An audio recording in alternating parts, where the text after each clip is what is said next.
For any function in three dimensions, f of x, y, we define the Hessian matrix to be the matrix of the second order partial derivatives, particularly in this order.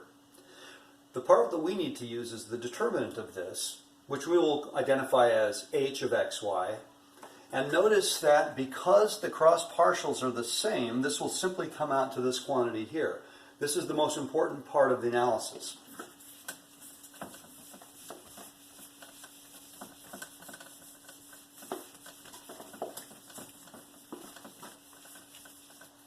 Now in Calculus 2, when you went over conic sections, you looked at things of the form ax squared plus bxy plus cy squared plus dx plus ey plus f equals 0. And then you determined whether this was an ellipse, a parabola, or a hyperbola based on something that probably wasn't well explained, this quantity here that dealt with the coefficients. This had three possibilities. It was either positive, 0, or negative. We found that when it was positive, our results were we had an ellipse or a circle. If it was 0, a parabola, and when it was negative, we had a hyperbola. But what made this a bit confounding was this b term here. Now let's suppose for a moment, going back in time, that if the b term were 0, and I just had an x squared plus y squared term, then it was very easy to identify when I had one of the three. If one of the two coefficients was a 0, then I had a parabola. If they were the same sign, I had an ellipse, and when they were opposite signs, I had a hyperbola. But with the rotation of axes, we always have the possibility of an xy term. So the hyperbola will come still if a and c are opposite signs, but it will also come when the size of b is large compared to a and c. Okay? Now, this is what we did in Calculus 2. Imagine now we look at this conic section as simply a level curve. Meaning, instead of equal to 0, let's make this whole thing equal to f of xy. Now I've created a three-dimensional conic section. So now I want you to think about the derivatives. If I said, let's consider fx, which would be 2ax plus by plus d, fy, which would be bx plus 2cy plus e, and now consider the second order partials.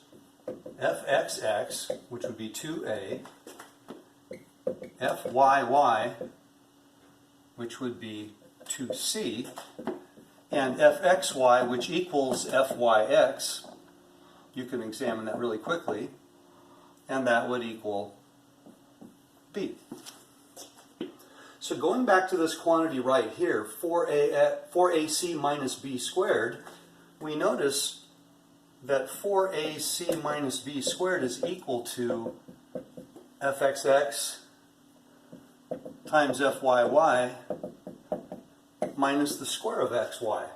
This is no coincidence. This is exactly the value of the Hessian determinant for this particular function. Now, using that information,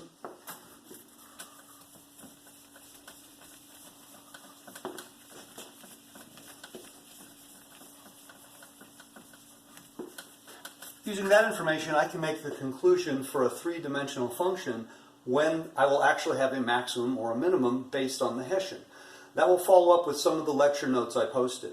I also want to talk about something that's a very odd shape in three dimensions. I'll do my best here. This is our hyperbolic paraboloid, which we thought was a very interesting shape in the past, particularly if I look at that point right here. If I'm staring at it from this direction, what I see are lots of parabolas, and I see the peak of a parabola. So from this point of view, I'd see a maximum value. But staring at it this way, I see a low point on a hyperbola, which means from a different point of view, it's a minimum. So this point, which we call a very confounding point, appears to be a maximum in one direction and a minimum in a different. So we affectionately label this point a saddle point. A saddle point is a point in space that's neither a maximum nor a minimum, but causes derivatives to be zero nonetheless. So on the posted notes, I go a bit further with this. So watch this video, look at the notes, have fun.